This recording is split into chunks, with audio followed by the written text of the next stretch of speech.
ആ കൂടെ നടക്കാൻ ഞാൻ പലപ്പോഴും ചുമ്മാ സമയം കണ്ടെത്തിയിരുന്നു. ഞാൻ പ്ലാൻ ചെയ്യും സാറിനോട്. കാരണം അന്നേരം വേറെ ആരും ഇല്ല എന്നുള്ളത് കൊണ്ട് മാത്രമല്ല, എനിക്ക് ഈ ക്ലാസ്സിലുള്ള ടോപ്പിക്ക് എല്ലാം മാറ്റി വെച്ചിട്ട് നമുക്ക് അതിനപ്പുറത്തേക്ക് ഉള്ള വിഷയങ്ങൾ ചർച്ച ചെയ്യണമെങ്കിൽ നമുക്ക് ഇങ്ങനത്തെയുള്ളൊരു സന്ദർഭത്തിൽ എളുപ്പമാണ്. അവരുടെ പണിക്കർ സാറുമായിട്ടുള്ള ഉണ്ടായിട്ടുള്ള അനുഭവം, അവരുടെ ബന്ധം പറയുകയും അതിലൂടെ അവർ എടുത്ത് പറഞ്ഞ ഒരു കാര്യം, പണിക്കർ സാറിൻ്റെ ഏറ്റവും അടുത്ത ആത്മബന്ധമുള്ള സ്റ്റുഡൻറ്റ് ഞാനായിരുന്നു. അദ്ദേഹത്തിന് ഏറ്റവും കാര്യം തന്നെയായിരുന്നു. അദ്ദേഹത്തിൻ്റെ പെറ്റ് സ്റ്റുഡൻറ്റ് ഞാനായിരുന്നു. ഈ പുസ്തകത്തിലേക്ക് വന്നപ്പോൾ ഇത് ഞാൻ ചെയ്തില്ലെങ്കിൽ എൻ്റെ ഏറ്റവും വലിയ ഒരു ജീവിതത്തിലെ ഒരു മിഷൻ ഞാൻ ചെയ്യാതിരിക്കലാവും എന്ന് തോന്നി. കാരണം ഇദ്ദേഹത്തെ പോലെ ഇതിനകത്ത് വലിയ പ്രോബ്ലം ഉള്ളതെന്നു വെച്ചാൽ സാറൊരിക്കലും അത് ചെയ്തിരുന്നില്ല.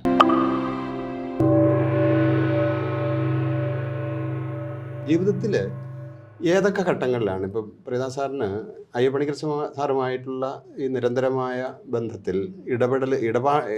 അദ്ദേഹവുമായുള്ള നിരന്തരമായ സംവേദനത്തിൽ അനുഭവപ്പെട്ട ചില കാര്യങ്ങൾ ഈ പുസ്തകത്തിൽ വിശദമായി പല ഇൻസിഡൻസ് സൂചിപ്പിക്കപ്പെട്ടിട്ടുണ്ട്. ഇപ്പോൾ അധ്യാപകൻ എന്നുള്ള നിലയിൽ, ഒരു സാധാരണ മനുഷ്യൻ എന്നുള്ള നിലയിലുള്ള ഉണ്ടായിട്ടുള്ള ചില സംഭവങ്ങൾ ഒന്ന് വിശദീകരിക്കാൻ പറ്റും? എന്നെ സംബന്ധിച്ചിടത്തോളം ഈ പണിക്കർ സാറുമായിട്ട് ഈ ക്ലാസ് കഴിഞ്ഞിട്ട് സാറ് ഇൻസ്റ്റിറ്റ്യൂട്ടിൽ നിന്ന് ഇങ്ങനെ നടന്ന് യൂണിവേഴ്സിറ്റി ഓഫീസിൻ്റെ മുന്നിലേക്ക് അവിടെ ചെന്നൊരു ഓട്ടോറിക്ഷ പിടിച്ചാൽ പോകുന്നത്. ആ കൂടെ നടക്കാൻ ഞാൻ പലപ്പോഴും ചുമ്മാ സമയം കണ്ടെത്തിയിരുന്നു. ഞാൻ പ്ലാൻ ചെയ്യും സാറിനോട്. കാരണം അന്നേരം വേറെ ആരും ഇല്ല എന്നുള്ളത് കൊണ്ട് മാത്രമല്ല, എനിക്ക് ഈ ക്ലാസ്സിലുള്ള ടോപ്പിക്ക് എല്ലാം മാറ്റി വെച്ചിട്ട് നമുക്ക് അതിനപ്പുറത്തേക്ക് ഉള്ള വിഷയങ്ങൾ ചർച്ച ചെയ്യണമെങ്കിൽ നമുക്ക് ഇങ്ങനത്തെയുള്ളൊരു സന്ദർഭത്തിൽ എളുപ്പമാണ്. അപ്പോൾ സംക്രമണത്തിൻ്റെ കാര്യങ്ങളൊക്കെ ആ സമയത്ത് ചർച്ച ചെയ്യാം. അപ്പം പണിക്കർ സാറിൻ്റെ മറ്റൊരു ഈ ക്ലാസ് അധ്യാപകൻ എന്ന രീതിയിലുള്ളതല്ലാത്ത അയ്യപ്പ പണിക്കരെ നമുക്ക് അവിടെ വെച്ച് കിട്ടും. ഒന്നത്. രണ്ട്, അങ്ങനെ കിട്ടുന്ന പല സന്ദർഭങ്ങളിൽ അദ്ദേഹത്തിൻ്റെ കൂടെ പിന്നെ എനിക്ക് വേറെ ഒരു വളരെ അറിഞ്ഞോ അറിയാതെയോ, അതായത് അന്ന് അതിൻ്റെ സിഗ്നിഫിക്കൻസ് അത്രയ്ക്കൊന്നും മനസ്സിലായിക്കൊണ്ടല്ല, ഇപ്പം സംക്രമണത്തിൻ്റെ റിലീസിങ് പല നഗരങ്ങളിൽ വെച്ചിട്ടായിരുന്നു. അപ്പം ആ സമയത്തൊക്കെ പണിക്കർ സാറിൻ്റെ ഒപ്പം യാത്ര ചെയ്യാനായിട്ട് സഞ്ചരിക്കാനായിട്ടുള്ള, അപ്പോൾ അന്നേരം ഈ അറിയാതെ പറഞ്ഞു പോകുന്നതാണ് അദ്ദേഹത്തിൻ്റെ യഥാർത്ഥ ഫിലോസഫി. അല്ലാണ്ടൊരു വെൽ പ്ലാൻഡ് ആയിട്ട് ഒരു ഓഡിയൻസിനോട് പറയുന്നതല്ല. അദ്ദേഹത്തിൻ്റെ പറച്ചിലല്ല. അപ്പം അവരിൽ ഒരാളായിട്ടുള്ള അത് പറഞ്ഞപ്പോൾ സംക്രമണത്തിൻ്റെ ഈ പ്രകാശനവുമായി ബന്ധപ്പെട്ട് നടത്തുന്ന കവിയരങ്ങളിലൊക്കെ പണിക്കർ സാറിൻ്റെ ഇടപെടലുകളും അദ്ദേഹം അത് മുഴുവൻ രാവിലെ തൊട്ട് വൈകുന്നവരെ കവിതയിരുന്ന് കേൾക്കുന്നതൊക്കെ ഒരു അനുഭവമായിരുന്നു. നമ്മളൊക്കെ ചർച്ച ചെയ്യാറുള്ള ഒരു വിഷയമായിരുന്നു ഒരു കാലത്ത്. അടുത്തായിട്ട് നിരവധി കവിതകളിലൂടെ അദ്ദേഹം തൻ്റെ ജീവദർശനത്തെ പ്രകടമാക്കിയിട്ട്, ഇപ്പോൾ കുരുക്ഷേത്രമാണെങ്കിലും ഗോത്രയാനമാണെങ്കിലും അദ്ദേഹത്തിൻ്റെ മനുഷ്യസ്നേഹത്തെ, ഇപ്പം നമ്മുടെ കുടുംബപുരാണത്തിൽ തന്നെ സന്ധ്യകൾ തോറും ദീപാവലികളിൽ എഴുതിരിയിട്ട മനുഷ്യസ്നേഹം അതെത്ര ഉദാരം എന്നൊക്കെ അദ്ദേഹം പാടുന്നുണ്ട്. അപ്പോൾ ഈ സാധാരണക്കാരനുമായിട്ടുള്ള ഇടപെടലുകൾ ഏതെങ്കിലും വിദ്യാഭ്യാസ കാലഘട്ടത്തിലോ അല്ലാതെയോ ഏറ്റവും നമ്മൾ ഒരിക്കലും അത് അദ്ദേഹത്തിൻ്റെ ജീവിതത്തിൽ ഞാനൊരു വലിയ കാര്യം ചെയ്യാൻ പോകുന്നു എന്ന് എഴുതി ചേർക്കാതെ, അല്ലെങ്കിൽ അദ്ദേഹത്തിൻ്റെ ഒരു ആത്മപ്രേരണ കൊണ്ട് മാത്രം ചെയ്തിട്ടുള്ള ഏതെങ്കിലും ഒരു കാര്യം വിശദീകരിക്കാൻ പറ്റുമോ? ഞാൻ കണ്ടിട്ടുള്ള ചെറിയ 2-3 കാര്യങ്ങൾ. ഈ ഇൻസ്റ്റിറ്റ്യൂട്ട് ഓഫ് ഇംഗ്ലീഷിൽ പഠിച്ചുകൊണ്ടിരുന്നപ്പോൾ അവിടെ രാഘവൻ എന്ന് പറയുന്ന ക്ലാസ് 4 ജീവനക്കാരനുണ്ടായിരുന്നു. രാഘവൻ ഇപ്പോഴില്ല. രാഘവൻ എപ്പോഴൊക്കെ സാമ്പത്തിക പ്രശ്നങ്ങൾ ഉണ്ടാകുകയും സാർ ആരോടും പറയില്ല. രാഘവൻ ചെന്ന് ചോദിക്കുമ്പോഴൊക്കെ അതും അതിനപ്പുറം ചെയ്തു കൊടുക്കും. അതിന് തെളിവായിട്ട് അന്നത്തെ സൂപ്പറുണ്ടായിരുന്ന എബ്രഹാം സാറുണ്ട്. ഞാനിത് കഴിഞ്ഞ ദിവസം നടക്കാൻ പോയപ്പോൾ കണ്ടപ്പോൾ പോലും എബ്രഹാം സാറിനോട് ഞാൻ ചോദിച്ചു, സാറേ ഇങ്ങനെ എപ്പോഴും പണിക്കർ സാർ ചെയ്യുമായിരുന്നത് രാഘവൻ എൻ്റെ അടുത്ത് സൂചിപ്പിച്ചിട്ടുണ്ട്. അപ്പം പറയാം, പണിക്കർ സാർ അങ്ങനെ രാഘവന് മാത്രമല്ല, ഒരു വാസുപിള്ള എന്ന് പറഞ്ഞ ഒരാളായിരുന്നു സാറിൻ്റെ ഓട്ടങ്ങളൊക്കെ ദീർഘസ്ഥലത്തേക്കുള്ള ഓട്ടങ്ങൾ, ഒരു ടാക്സിക്കാരൻ എപ്പോഴും അദ്ദേഹത്തിനെ വിളിക്കും. അദ്ദേഹത്തിന് എന്താവശ്യങ്ങളുണ്ടെങ്കിൽ പിന്നെ അത് ആ സമയത്ത് ഇതേ രീതിയിൽ സഹായിക്കുമായിരുന്നു.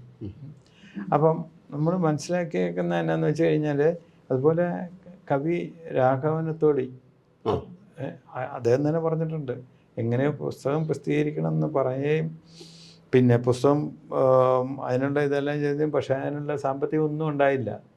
പക്ഷേ എനിക്ക് തോന്നുന്ന ദേശമംഗലത്തിനോടോ ആരോടോ അദ്ദേഹം പറയുകയും കൃത്യമായിട്ട്, അത് രാഘവൻ തോളി അദ്ദേഹത്തിൻ്റെ ഒരു കൃത്യമായിട്ട് ഒരു പുസ്തകത്തിനകത്ത് പറയുന്നുണ്ട്, സൂചിപ്പിച്ചിട്ടുണ്ട്. അപ്പം ഇങ്ങനെ ധാരാളം നമ്മുടെ അടുത്തൊക്കെയുള്ള അതെങ്ങനെയാണെന്ന് വെച്ച് കഴിഞ്ഞാൽ, ഇപ്പം എൻ്റെ തന്നെ എനിക്ക് ഈ കമ്പനി ഉണ്ടായിരുന്ന, സോഫ്റ്റ്വെയർ കമ്പനി നടത്തിക്കൊണ്ടിരുന്ന സമയത്ത് തന്നെ ശ്രീനാഥ്, ഇപ്പോൾ അദ്ദേഹം ലിങ്കൺ സർവകലാശാലയിലെ അധ്യാപകനാണ്. അദ്ദേഹം ഇവിടുന്ന് പോകുന്ന ഒരു കാര്യം, അത് ഞാൻ പുസ്തകത്തിനകത്തും പറയുന്നുണ്ട്. പണിക്കർ സാർ പറഞ്ഞു, ഒരു വലിയ എമൗണ്ടിൻ്റെ ബാങ്ക് അക്കൗണ്ട് കാണിക്കണം എന്നുവെച്ചാൽ അങ്ങനെ ഒരാൾ സപ്പോർട്ട് ചെയ്യാനുണ്ടെന്ന് കാണിക്കാനായിട്ട്. അപ്പോൾ ഒന്ന് റിയാസിൻ്റെ അക്കൗണ്ട് തരാമെന്ന് ചോദിച്ചു. അപ്പോൾ അന്ന് എനിക്ക് ഇച്ചിരി പൈസയൊക്കെ ഉണ്ടായിരുന്നു. അപ്പോൾ അതുകൊണ്ട് ചോദിച്ചു, ഞാനത് കാണിക്കുകയും അദ്ദേഹം ഇത് ഞാൻ കാണിച്ചു കൊടുത്തു. പിന്നെ എന്നാന്ന് എനിക്ക് പിന്നെ ബാക്കി മനസ്സിലായില്ലാതെ കഴിഞ്ഞു. പണിക്കർ സാർ എഴുതുന്നുണ്ട്, ഈ ശ്രീനാഥ് ഇവിടെ ഒരു വെക്കേഷൻ, പണിക്കർ സാർ മരിച്ചു കഴിഞ്ഞപ്പോൾ വെക്കേഷൻ വന്നപ്പോൾ എന്നോട് പറഞ്ഞു, ഞാൻ ഇവിടെ അയ്യപ്പ പണിക്കർ ഫൗണ്ടേഷനിൽ എനിക്ക് മെമ്പറാവണം, എത്ര രൂപയാണ്, അതിൻ്റെ എല്ലാം തന്ന് ഞാൻ മെമ്പറാകാൻ. അപ്പോൾ ഇങ്ങനെ ചോദിച്ചു പിടിച്ച് വന്നപ്പോഴാണ് എന്നെ സാറ് ഇങ്ങനെ സഹായിച്ചിട്ടുണ്ട്. അല്ല, ഇത് സാറ് പറഞ്ഞത് കറക്റ്റാണ്. ആ കാലഘട്ടത്തിൽ എനിക്ക് തോന്നുന്നു ഒരു 80കളും 90കളിലും ഒക്കെയാണ് നമ്മളൊക്കെ ഈ തിരുവനന്തപുരത്തൊക്കെ ഉള്ളത്. അപ്പോൾ ഈ കാലഘട്ടത്തിൽ ഞങ്ങളുടെ ഒരു തലമുറയോടും ഞങ്ങളുടെ തലമുറയോട് ബന്ധപ്പെടുന്നവരോടും ഒക്കെ പണിക്കർ സാറ് പുലർത്തി പോന്നിരുന്ന ഒരു അടുപ്പമുണ്ട്. ആരും അറിയാതെ അവരുടെ ജീവിതത്തിൻ്റെ ഒരു ഭാഗമായി മാറുക. അപ്പോൾ അന്ന് തന്നെ സാറ് സൂചിപ്പിച്ചുവല്ലോ, നമ്മുടെ ടി.പി. ശ്രീനിവാസൻ പ്രസംഗത്തിൽ പറഞ്ഞ ഒരു കാര്യം എന്താണ് പറഞ്ഞതെന്ന് പറഞ്ഞത്? അല്ല, അദ്ദേഹം പറഞ്ഞത് ഈ പണിക്കർ സാറിൻ്റെ പുസ്തകം എൻ്റെ ഇംഗ്ലീഷിൽ വന്നല്ലോ. ഇംഗ്ലീഷിൽ വന്ന എൻ്റെ റിലീസിങ് ഡൽഹിയിൽ നിന്നുള്ള ഇത് വന്നു കഴിഞ്ഞപ്പോൾ അന്ന് അവിടുത്തെ പ്രസംഗത്തിൽ ഒരു പ്രധാനപ്പെട്ട സംഭവം ഗാന്ധിജിയെക്കുറിച്ച് പറഞ്ഞിട്ടുള്ള, ഇങ്ങനെ ഒരാൾ ഈ ഭൂമുഖത്ത് നടന്നിരുന്നുവെന്ന് പറഞ്ഞാൽ പിൽക്കാല തലമുറ വിശ്വസിക്കാൻ സാധ്യതയില്ല എന്ന് ഐൻസ്റ്റീനോ ആരോ പറഞ്ഞിട്ടുണ്ടെന്ന് പറഞ്ഞല്ലോ. അതുതന്നെയാണ് അയ്യപ്പ പണിക്കരെ കുറിച്ച് എനിക്ക് പറയാനുള്ളത്. പുസ്തകം വായിച്ചു കഴിയുമ്പോൾ ഇങ്ങനെ ഒരാൾ ഈ ഭൂമുഖത്ത് ജീവിച്ചിരുന്നു എന്ന് പറഞ്ഞാൽ വരാനിരിക്കുന്ന തലമുറ അത് വിശ്വസിക്കുമോ ഇല്ലയോ എന്നറിയില്ല. അല്ല, വരാനിരിക്കുന്ന തലമുറയ്ക്കല്ല, ഇപ്പം എൻ്റെയൊക്കെ തലമുറയ്ക്ക് പോലും അത് വലിയൊരു ഇൻഫർമേഷനാണ്. കാരണം അയ്യപ്പ പണിക്കർ സാർ ഇങ്ങനെയൊക്കെ ആയിരുന്നു. ഞാൻ വിചാരിച്ചിരുന്നത് പണിക്കർ സാറിന് ഏറ്റവും അധികം സ്നേഹം എന്നോടായിരുന്നു. അങ്ങനെ ഓരോരുത്തർക്കും അങ്ങനെ വിചാരമുണ്ട്. അപ്പോൾ അതുപോലെയുള്ളൊരു ബന്ധം എല്ലാവരുമായി നിലനിർത്താൻ കഴിയുന്നത്ര ഒരു വിശാല മനസ്സിൻ്റെ ഉടമയായിരുന്നു അയ്യപ്പ പണിക്കർ എന്നുള്ളതാണ് ഞാൻ ഈ പുസ്തകം വായിച്ചപ്പോൾ എനിക്ക് കൂടുതൽ ബോധ്യമായി. അത് വളരെ ഒരു ഞങ്ങൾ ഒരു 3-4 വർഷം മുമ്പ് വേറൊരു പുസ്തകം പ്രസിദ്ധീകരിച്ചു, ഫൗണ്ടേഷൻ്റെ ആഭിമുഖ്യത്തിൽ. അത് പണിക്കർ സാറിൻ്റെ സ്റ്റുഡൻസ് 42 പേര് എഴുതിയൊരു പുസ്തകം. അതിൽ ഡോക്ടർ രാധിക മേനോൻ ഇവിടെ കൊല്ലം ഫാത്തിമ കോളേജിലെ ഡിപ്പാർട്ട്മെൻ്റ് ഹെഡായിരുന്നു എനിക്ക് തോന്നുന്നു. അവർ എഴുതിയ അവരുടെ ലേഖനമുണ്ട്, വായിക്കുമ്പോൾ ഒരു രസമായ ലേഖനം. അതിനകത്ത് അവർ പറയുന്നത്, പണിക്കർ സാർ മരിച്ച വിവരം കൂട്ടുകാരികളെയും എല്ലാവരെയും വിളിച്ച് പറഞ്ഞു. അവരോട് ഇങ്ങനെ വിളിച്ച് പറഞ്ഞപ്പോൾ ഓരോരുത്തരും അവരുടെ പണിക്കർ സാറുമായിട്ടുള്ള ഉണ്ടായിട്ടുള്ള അനുഭവം, അവരുടെ ബന്ധം പറയുകയും അതിലൂടെ അവർ എടുത്ത് പറഞ്ഞ ഒരു കാര്യം, പണിക്കർ സാറിൻ്റെ ഏറ്റവും അടുത്ത ആത്മബന്ധമുള്ള സ്റ്റുഡൻറ്റ് ഞാനായിരുന്നു, അദ്ദേഹത്തിന് ഏറ്റവും കാര്യം തന്നെയായിരുന്നു, അദ്ദേഹത്തിൻ്റെ പെറ്റ് സ്റ്റുഡൻറ്റ് ഞാനായിരുന്നു എന്ന് ഓരോരുത്തരും പറഞ്ഞു. അങ്ങനെ ഞാനൊരു 30-40 പേരോടെങ്കിലും വിളിച്ചു പറഞ്ഞു എന്ന് രാധിക പറയുന്നു. എൻ്റെ ഏറ്റവും അവസാനം രാധിക എഴുതാണ്, ഇങ്ങനെയൊക്കെ എല്ലാവരും പറഞ്ഞെങ്കിലും എനിക്ക് തീർച്ചയായിട്ടും അറിയാം, ഞാനായിരുന്നു അയ്യപ്പ പണിക്കർ സാറിൻ്റെ ഏറ്റവും ഇഷ്ടമുണ്ടായിരുന്ന ആ സ്റ്റുഡൻറ്റ്. അപ്പോൾ ഈ ഒരു ഫീൽ, കാരണം അത് അങ്ങോട്ടും ഇങ്ങോട്ടും ഒന്നും അതിന് മുമ്പ് ഒരിക്കൽ പോലും സാറ് പറഞ്ഞിട്ടില്ല. സാറ് മറ്റൊരാൾ അറിയണം, ഇടതുകൈ ചെയ്യുന്ന വലതുകൈ അറിയരുത് എന്ന് പറഞ്ഞിരിക്കുന്നത് കൃത്യമായിട്ട് നടക്കും. എനിക്കതുകൊണ്ടാണ് ഇപ്പം ടി.പി. ശ്രീനിവാസൻ സാറ് പറഞ്ഞതിനോട് പൂർണ്ണമായിട്ടും യോജിക്കാൻ കാര്യം എന്ന് വെച്ച് കഴിഞ്ഞാൽ അദ്ദേഹം പണിക്കർ സാർ ഒരിക്കൽ പോലും താൻ ചെയ്യുന്ന കാര്യങ്ങൾ എന്തെങ്കിലും മറ്റുള്ളവർ അറിഞ്ഞ് അതിലൂടെ അവരുടെ ഭാഗത്തു നിന്ന് സ്നേഹമോ അനുകമ്പയോ പ്രശസ്തിയോ അല്ലെങ്കിൽ ഒരു വലിയ കൺസിഡറേഷനോ എന്തെങ്കിലും ഉണ്ടാവണമെന്ന് അദ്ദേഹം അല്ല, അവിടെയാണ് ഈ പുസ്തകത്തിൻ്റെ പ്രസക്തി. കാരണം എന്ന് വെച്ചാൽ അദ്ദേഹത്തിൻ്റെ കാലത്ത് ജീവിച്ചിരുന്നവരോ അല്ലെ അദ്ദേഹത്തോട് ബന്ധപ്പെട്ടവരോ ആയ കുറേ പേർക്ക് കുറച്ച് സംഭവങ്ങളിൽ ഒരു ഓർമ്മകളുണ്ടായിരിക്കാം. അത് ഞങ്ങളുടെ കാലമാണ്, ഞങ്ങളുടെ കാലം കഴിയുന്നതോടെ അത് അവസാനിക്കുന്നു. പക്ഷേ ഇതിനെ ഒരു വിഷ്വൽ മീഡിയയിൽ കൂടെ പോലും അല്ല, ഇതിനെ പ്രിൻ്റ് മീഡിയയിലേക്ക് ആക്കി കഴിഞ്ഞപ്പോഴത്തേക്കുള്ള ഗുണമെന്ന് പറയുന്നത് കാലങ്ങൾ കഴിയുമ്പോൾ ഇത് നൂറ്റാണ്ട് കഴിഞ്ഞായിരിക്കും ഒരു പുതിയ തലമുറയിൽപ്പെട്ട ഒരാളെടുത്ത് വെച്ച് വായിക്കും. അപ്പോൾ അയ്യപ്പ പണിക്കർ എന്ന മനുഷ്യൻ ഇങ്ങനെയൊക്കെ ആയിരുന്നു എന്നുള്ള ബോധ്യം ആ വായനക്കാരന് ഉണ്ടാവുകയാണ്.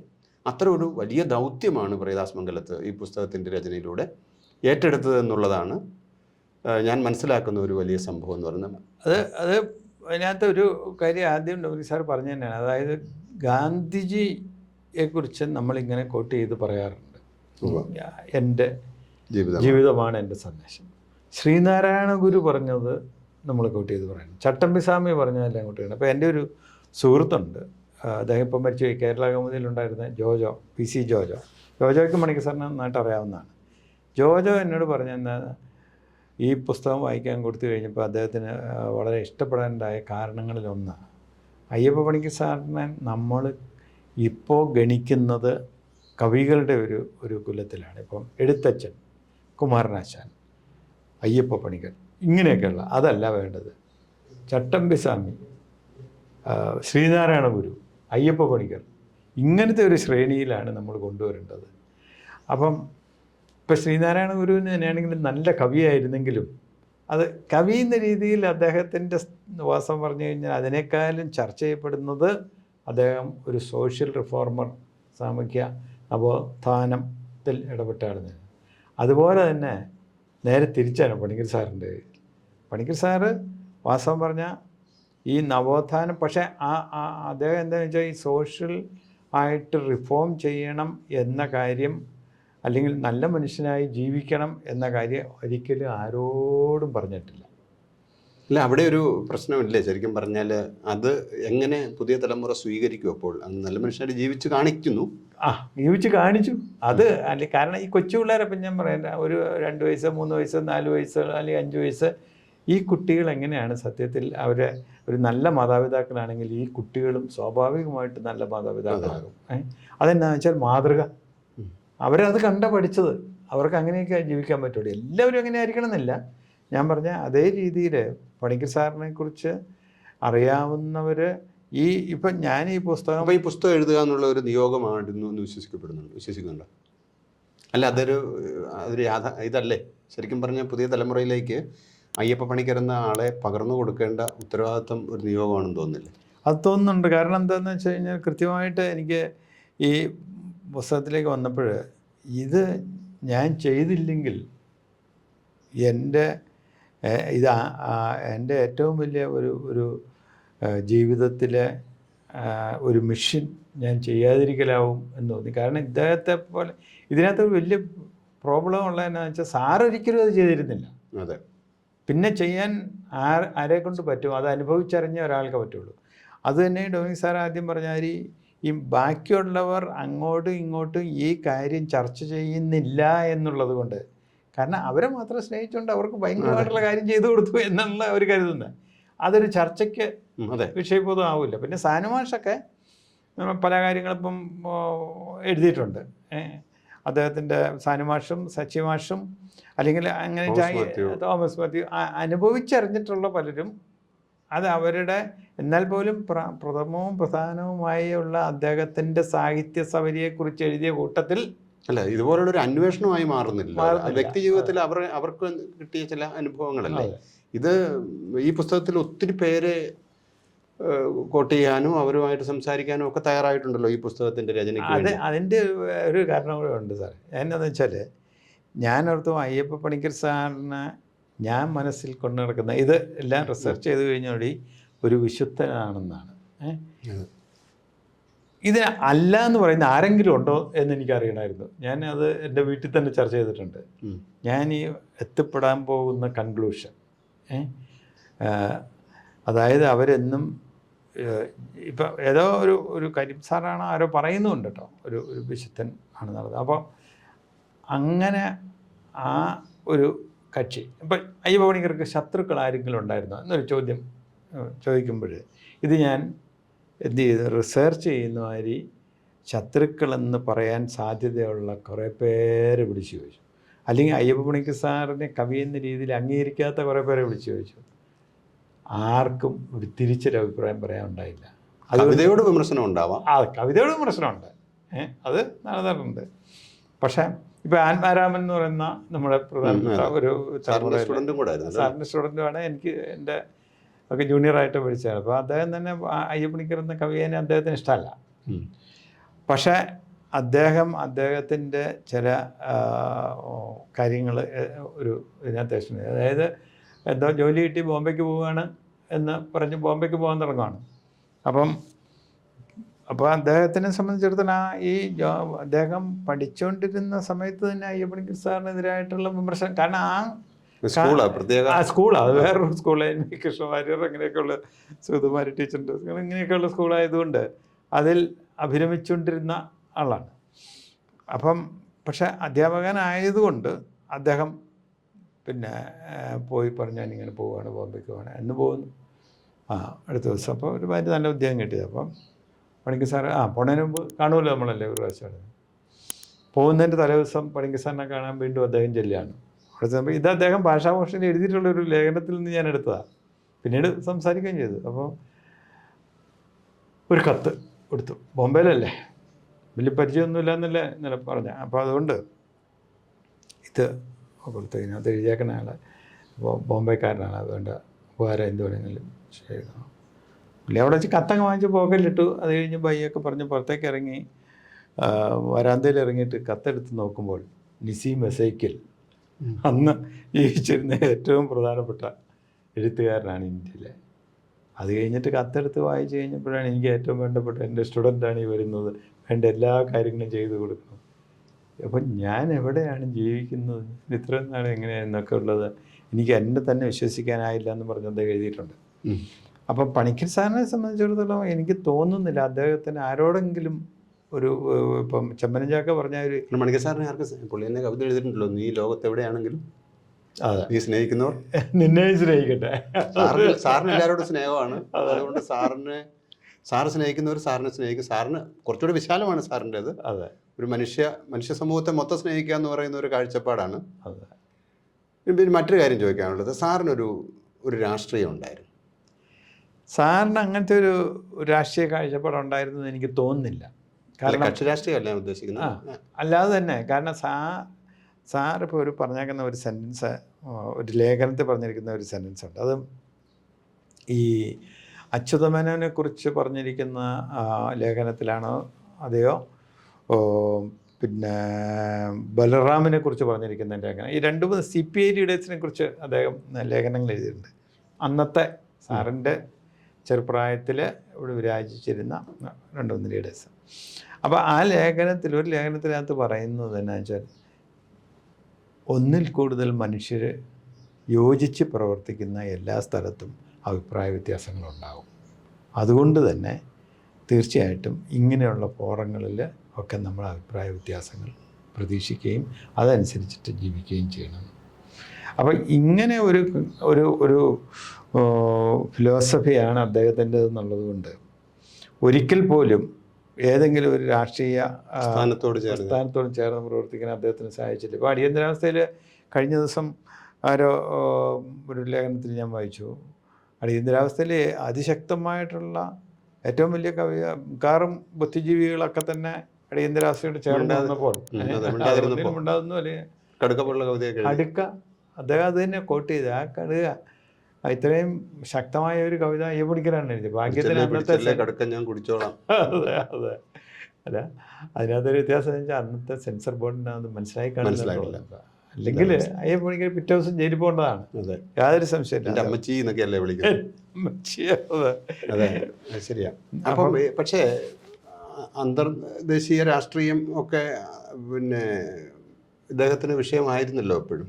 തീർച്ചയായിട്ടും. കാരണം ഈ അമേരിക്ക അന്താരാഷ്ട്ര രാഷ്ട്രീയം, അതെ, വിയറ്റ്നാമിനെതിരായിട്ട് വിയറ്റ്നാം യുദ്ധത്തിൽ അമേരിക്ക ഇടപെട്ടത് കൊണ്ട് അതിനെതിരായിട്ട് അവിടുത്തെ ബുദ്ധിജീവികൾ സമ്മേളിച്ചപ്പോൾ ആ കവിയെക്കുറിച്ച് തന്നെയാണ് അദ്ദേഹം PhD ചെയ്തത്.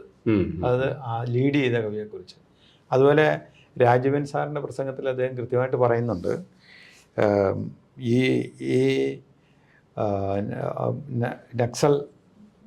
നക്സലിസത്തോട് ആഭിമുഖ്യം പ്രകടിപ്പിച്ചിരുന്ന അദ്ദേഹമൊക്കെ ആ കാലഘട്ടത്തിൽ തിരുവനന്തപുരത്തേക്ക് ട്രാൻസ്ഫർ ആയിട്ട് വന്നപ്പോൾ അദ്ദേഹത്തിനൊക്കെ വേണ്ട എല്ലാ സൗകര്യങ്ങളും ചെയ്തു കൊടുത്തത് പണിക്കർ സാറാണ്. പിന്നെ സംക്രമണത്തിൽ തന്നെ കനൂസന്യാൽ ഇവിടെ വന്നപ്പോൾ ഞാൻ ഇൻ്റർവ്യൂ ചെയ്തപ്പോൾ കനൂസന്യാൽ പറഞ്ഞ അത് കവർ പേജിലായിട്ടാണ് ഞങ്ങൾ കൊടുത്തത്. കനൂസന്യാൽ ഞങ്ങൾ കൊടുത്ത് നടക്കുന്നതൊക്കെ സാറിനറിയാം. സാറ് പക്ഷേ അതൊക്കെ വളരെ കൂളായിട്ട് നമ്മുടെ ഒരു നെഗറ്റീവായിട്ട് ചെയ്തിട്ടില്ല. പിന്നെ ആ ലക്കം കണ്ടിട്ട് പറഞ്ഞു രണ്ട് കാര്യമുണ്ട്. ഒന്നിൽ നിങ്ങളുടെ ഒരു സ്വാതന്ത്ര്യത്തിലും നിങ്ങളുടെ കാഴ്ചപ്പാടിലും ഇടപെടാതിരിക്കുക. അതെ, അതുകൊണ്ട് അതൊരു വലിയ നിലപാടാണല്ലോ അത്. അതെ. അല്ല, ലെബനൻ പോലുള്ള കവിതകളൊക്കെ ആ കാലത്ത് എഴുതിയില്ലേ? അതെ, ലെബനൻ എഴുതിയ കവിത കുര്യപ്പുഴ ശ്രീകുമാർ ഒരിക്കൽ പറഞ്ഞിട്ടുണ്ട്.